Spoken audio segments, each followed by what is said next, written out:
1400 வருஷத்திற்கு முன்பே அரசியல் சாசன சட்டத்தை உருவாக்கி காட்டிய நபிகள் நாயகம் இன்று வரை விவசாயிகள் தங்களுடைய உரிமைக்காக போராடி கொண்டிருக்கிறார்கள். அன்றே விவசாயிகளுக்குண்டான தீர்வை அளித்த நபிகள் நாயகம். விவசாயிகள் அப்படின்னால ஏழைகள் அப்படிங்கிற மனோநிலையில பார்க்கக்கூடிய இன்றைய காலகட்டத்தில் விவசாயிகளை செல்வந்தர்களாக மாற்றி காட்டிய நபிகள் நாயகம் எப்படி சாத்தியமானது சுருக்கமா இந்த வீடியோல நம்ம பார்க்கிறோம். குர்கே மீடியாவிற்கு உங்களை அன்புடன் வரவேற்கிறோம். நபிகள் நாயகம் ஸல்லல்லாஹு அலைஹி வஸல்லம் தங்களுடைய 53வது வயசுல மக்காவில இருந்து மதீனாவுக்கு அந்த பயணம் மேற்கொள்றாங்க. மைக்ரேஷன் நடக்குது, ஹிஜ்ரா அப்படின்னு சொல்லுவாங்க. இப்படி மக்கால இனி வாழவே முடியாது அப்படிங்கிற சூழ்நிலை வரும்போது தான் மதீனாவுக்கு போவாங்க.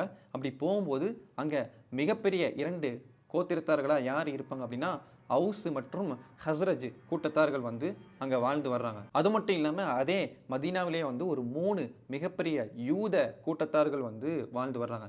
பனு நதீர், பனு கைனுகா, பனு குரைதா அப்படிங்கிற 3 யூத கூட்டத்தார்கள் வாழ்ந்து வர்றாங்க. அது மட்டும் இல்லாமல் சிறு சிறு குழுக்களாக ஒரு 12 கோத்திரத்தார்கள் வாழ்ந்து வர்றாங்க. இப்படி இந்த அவுஸ் மற்றும் ஹஸ்ரஜ் இந்த கோத்திரத்தார்கள் எந்த அளவுக்கு பகையில இருந்தாங்க அப்படின்னா பாண்டிய நாடும் சோழ நாடும் எப்படி இருந்துச்சோ அதே மாதிரி மிகப்பெரிய சண்டை சச்சரவுகள் 1 வருஷம் இல்ல 2 வருஷம் இல்ல கிட்டத்தட்ட 100 வருஷம் இதே நிலையில வாழ்ந்துட்டு வந்திருக்கிறாங்க. அது மட்டும் இல்லாம யூதர்கள் வாழ்ந்து வராங்க. அவர்களுக்கு இடையில இடையிடையா பிரச்சனை வர்றது, இதர சின்ன சின்ன குழுக்கள் வாழ்ந்து வர்றாங்க, அவர்களுக்கு மத்தியில பிரச்சனை வர்றது, இப்படின்னு 100 வருஷமா ஒரு அமைதி இல்லாத வாழ்க்கையை தான் அந்த மதீனால வாழ்ந்துட்டு வந்திருக்காங்க. இப்படியா இவர்களுடைய பிரச்சனை கிபி 620 வரைக்கும் நடக்குது. 622 தான் நபிகள் நாயகத்துடைய வருகை நடக்குது. வந்ததுக்கு பின்னாடி இந்த மிகப்பெரிய கோத்திரத்தார்கள் அவுஸ் மற்றும் ஹஸ்ரஜ் கூட்டத்தார்கள் நபிகள் நாயகத்துடைய தலைமையில ஒட்டு மொத்தமா இஸ்லாத்தை தழுவுறாங்க. அப்படி தழுவி ஒரே அணிக்கு கீழே ஒரே குடையின் கீழே வந்துடுறாங்க. அது மட்டும் இல்லாம மக்காவில இருந்து விரட்டி அடிக்கப்பட்ட நபிகள் நாயகத்தோடு ஒன்றாக மைக்ரேட் ஆகி ஹிஜ்ரத் செய்து வந்த அந்த நபி தோழர்களும் இருக்கிறாங்க. அவர்களுக்குண்டான வாழ்வாதாரத்தை உறுதி செஞ்சு கொடுக்கணும். அப்ப இவர்களுக்கு மத்தியில் இருக்கக்கூடிய பிரச்சனை, வெளியில இந்த மக்காவிலிருந்து மக்கள் இருக்கிறாங்க, அவர்களுடைய வாழ்வாதாரத்தை உறுதி செய்யணும். யூதர்கள் வாழ்ந்து வர்றாங்க, அவர்களுடைய அந்த பாதுகாப்பை உறுதி செய்யணும். ஏகப்பட்ட குழுக்கள் வாழ்ந்து வர்றாங்க, அவர்களுடைய பிரச்சனையும் சரி செய்யணும். இப்படிங்கிற ஏகப்பட்ட பிரச்சனைகள் முன்ன நிக்குது.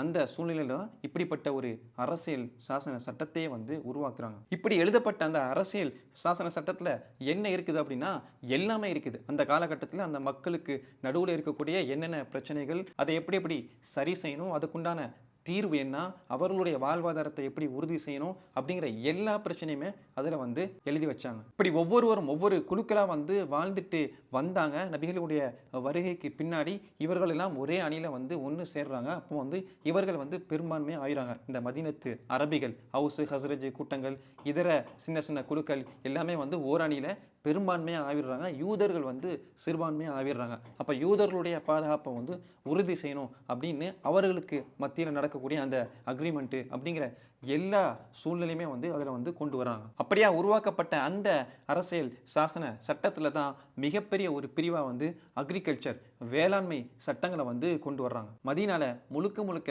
விவசாயம் செய்யக்கூடிய அந்த வேளாண் குடிமக்களாக தான் இருந்தாங்க. அதனால அவர்களுக்குண்டான அந்த பிரச்சனைகளை தீர்வு காணணும், சரியான வாழ்வாதாரத்தை உறுதி செஞ்சு கொடுக்கணும் அப்படின்னு ஏகப்பட்ட சட்டங்களை கொண்டு வராங்க. மரம் நடுதல ஒரு நன்மையாகவே ஒரு தர்மமாகவே மாத்துறாங்க. வறுமை கோட்டுக்கு கீழே இருக்கக்கூடிய மக்களை தூக்கி விடணும் அப்படின்னு இருக்கக்கூடிய அந்த ரிசோர்ஸஸை எப்படி பயன்படுத்தலாம், நிலங்கள் நிறைய இருக்குது, அதில் வேளாண்மை செய்யணும், விவசாயம் பண்ணணும் அப்படின்னு மிகப்பெரிய சட்டங்களை கொண்டு வராங்க. அப்பெல்லாம் பார்த்தோம் அப்படின்னா நிலங்கள் இந்தந்த நிலங்கள் இவருக்கு சொந்தம் அப்படின்னு வெறும் காலி மனைகள் யாருக்குமே சொந்தமாக இருக்காது. தோட்டம் துறவுகளாக தான் இருக்கும். அப்போ காலி மனைகளாக கிடக்குது. அதில் விவசாயத்தை ஊக்குவிக்கிறாங்க. யார் அதில் பயிரிடுறாங்களோ அந்த நிலம் அவர்களுக்கு தான் சொந்தம் அப்படின்னு சட்டத்தை போடுறாங்க. இப்படியா கொஞ்ச நாள்லயே தரிசு நிலங்கள், சும்மா கிடக்கிற நிலங்கள் எல்லாமே விவசாய நிலங்களாக மாறுது. உற்பத்திகள் பெருகுது.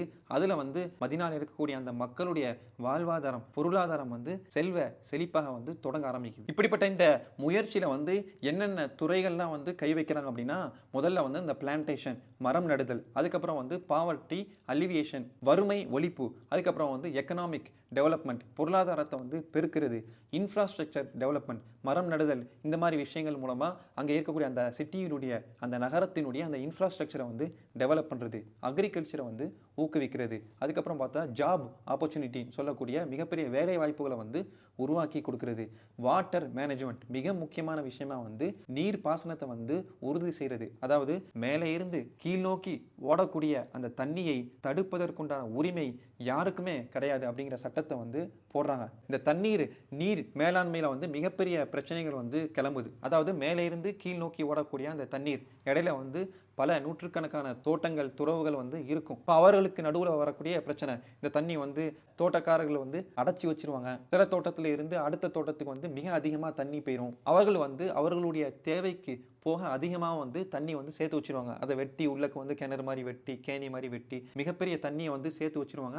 அடுத்த தோட்டத்துக்கு வந்து அது போகாமல் போயிடும் அல்லது தட்டுப்பாடாக வந்து போயிடும். அப்போ அதுக்கு வந்து ஒரு சட்டத்தை வந்து கொண்டு வராங்க. தண்ணி வந்து நீங்கள் எத்தனை மரம் வச்சிருக்கீங்களோ, 100 மரம் வச்சிருக்கீங்க அப்படின்னா அந்த மரத்தை சுற்றி வந்து ஒரு வேலி அமைக்கணும். ஒரு சின்னதாக வந்து நம்ம ஒரு வட்டமாக வந்து ஒரு வேலி அமைப்போம் ஒரு செங்கலை வச்சு. அந்த வேலியில் வந்து எவ்வளவு தண்ணி வந்து தேங்கி நிற்குதோ அந்த அளவுக்கு வந்து நீங்கள் வந்து சேமிச்சுக்கலாம். அதுக்கு எக்ஸஸாக இருக்குது, வலிஞ்சு ஓடுது அப்படின்னா அடுத்த தோட்டத்துக்கு வந்து அதை பாய விட்டுறணும். அதுக்கு மேலே சேமிச்சு வைக்கிறதுக்கு உங்களுக்கு உரிமை கிடையாது அப்படிங்கிற சட்டத்தை வந்து அழுத்தம் திருத்தமாக வந்து போடுறாங்க. இப்படி ஒரு நேர்மையான ஒரு நியாயமான அனைவருக்கும் பயன்படக்கூடிய ஒரு விஷயங்களை அந்த முயற்சிகளை வந்து முன்னெடுத்ததின் காரணத்தினால வந்து உற்பத்திகள் வந்து பெருகுது. அடுத்த கட்டமா என்ன செய்வாங்க அப்படின்னா அதை கொண்டு போய் வந்து விற்கணும். உள்நாட்டு சந்தையில வந்து விற்கணும். விற்று முடிச்சதுக்கு அப்புறம் வந்து அதை வந்து வெளிநாட்டுக்கு வந்து எடுத்துட்டு போறாங்க. வெளிநகரங்களுக்கு வெளிநாட்டுகளுக்கு வந்து அந்த ட்ரேடிங் வந்து நடக்குது. அப்போ மக்காவில இருந்து வந்த அந்த நபித்தோழர்கள் வியாபாரிகளா இருக்கிறாங்க. அடுத்த நகரங்களுக்கு அடுத்த நாடுகளுக்கு ஷாம் தேசத்துக்கு சிரியாவுக்கு அடிக்கடி போயிட்டு வரக்கூடிய அந்த வியாபாரிகளா வந்து இருக்கிறாங்க. அப்போ மதீனாவாசிகள் வந்து உற்பத்தி செஞ்சு அதை வந்து கொடுக்குறாங்க. மக்காவாசிகள் அதை எடுத்துட்டு போய் விற்று அதை வந்து கொண்டு வந்து அதனுடைய லாபத்தை வந்து சரிசமமாக வந்து பங்கு கொண்டுறாங்க. மிக முக்கியமாக ஒரு விஷயம் வந்து செஞ்சது என்ன அப்படின்னா இடைத்தரகர்கள். அதாவது உற்பத்தி செய்யக்கூடிய அந்த விவசாயிகள்கிட்ட இருந்து இடைத்தரகர்கள், புரோக்கர்ஸு, இந்த டிஸ்ட்ரிபியூட்டர்ஸ், ஹோல்சேலர் அப்படின்னு வந்து ஏகப்பட்ட நபர்கள் வந்து விவசாயிகள்கிட்ட இருந்து டைரக்டா அடிமட்ட விலைக்கு வந்து எடுத்துட்டு போவாங்க. எடுத்துட்டு போய் அவர்கள் கொள்ளை லாபத்தில் வந்து சந்தையில் போய் வித்துட்டு வருவாங்க. உள்ளூர் சந்தை, வெளியூர் சந்தை, வெளிநாட்டு சந்தை எக்ஸ்போர்ட் பண்ணி என்ன செய்வாங்க, மிகப்பெரிய லாபத்தை வந்து சம்பாதிப்பாங்க. அந்த பொருளை உற்பத்தி செஞ்ச அந்த விவசாயி வந்து காலம் காலமாக வந்து ஏழையாகவே இருக்கக்கூடிய அவல நிலையை வந்து இன்று வரை தொடர்ந்துட்டு இருக்குது. அப்படிப்பட்ட அந்த விவசாயிகளுடைய பிரச்சனைகள் வரும்போது அதையும் அட்ரஸ் பண்ணி அந்த இடைத்தரகர்களை வந்து ஒழிக்கிறாங்க. மதீனாவில் வந்து விவசாயிகள் டைரக்டா அங்க வந்து அவர்களுடைய பொருளை, அவர்கள் உற்பத்தி செஞ்ச பொருளை அவர்களே வந்து விற்பனை செய்யலாம். அதை தான் வந்து கலைஞர் 1999 வந்து உழவர் சந்தை அப்படிங்கிற ஒரு பேர்ல வந்து கொண்டு வந்தார். கிட்டத்தட்ட 150 உழவர் சந்தை வந்து தமிழ்நாட்டில் எல்லா மாவட்டங்கள்லையும் வந்து பரவலா வந்து உருவாக்கி கொடுக்கிறாரு கலைஞர். இப்படி ஒவ்வொரு விஷயத்திலையும் சீர்திருத்தத்தை கொண்டு வந்து அந்த மக்களை வளர்த்து எடுத்து மிகப்பெரிய செல்வந்தர்களா மாத்தின வரலாறை வந்து நம்ம நிதர்சனமா வந்து பார்க்கிறோம். 1400 வருஷத்துக்கு முன்னாடியே விவசாயிகளுடைய அந்த நிலையை வந்து மாற்றி அவர்களை வந்து எப்படி வந்து செல்வந்தர்களா மாற்றி அமைச்சாங்களோ அந்த நிலை வந்து இன்னைக்குமே வந்து அரபு நாடுகளில் வந்து கண்கூடா வந்து நம்ம பார்க்க முடியுது. அரபு நாடுகளில் மட்டும் இல்லை, மேலை நாடுகளில் வெஸ்டர்ன் கண்ட்ரிஸ் எடுத்துக்கிட்டாலும் சரி, வளர்ந்த நாடுகள் எடுத்துக்கிட்டாலும் சரி, விவசாயிகள் செல்வந்தர்களா மாற்றப்பட்டுட்டாங்க அப்படிங்கிற நிலையை தான் வந்து நம்ம வந்து பார்த்துட்டு இருக்கிறோம். ஆனால் இந்தியாவில் மட்டும்தான், நம்மளுடைய நாட்டில் மட்டும்தான் விவசாயிகள் வந்து இன்னும் ஏழைகளாக இருக்கிறாங்க. விவசாயிகள் தான் தற்கொலை பண்ணுறாங்க அப்படிங்கிற அவல நிலையை வந்து தொடர்ந்து நம்ம அன்றாடம் நம்ம பார்த்துட்டு தான் இருக்கிறோம். விவசாயிகள் போராடாத நாளே இல்லை அப்படின்னு வந்து